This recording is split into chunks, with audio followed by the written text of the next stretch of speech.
Hey, my name is Erica Gonzalez, and in this video, we'll be showing the improved billing information page on the Elevate Staff app. So we are in the Elevate Staff app, and now we want to be able to see, which you see right here, the enhanced look and feel of the billing information page on a client's profile. So just to show you how I got there, I selected the Clients tab. I selected and searched for my clients. You can search for clients here. Okay. And so I want to select Janice. So I'm going to go ahead and select her. Here's where I'm able to see all her profile details.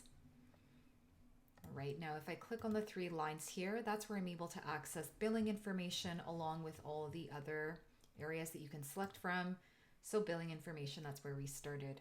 And so here with billing information, you are able to view your client's credit card information, ACH information. If you want to go ahead and add a new credit card, you're able to do that along with the ACH account.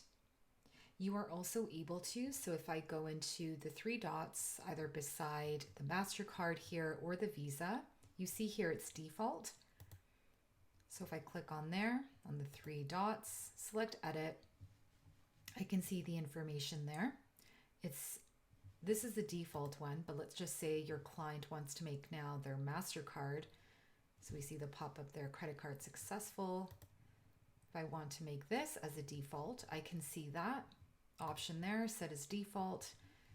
There we go, and we see that that is the default.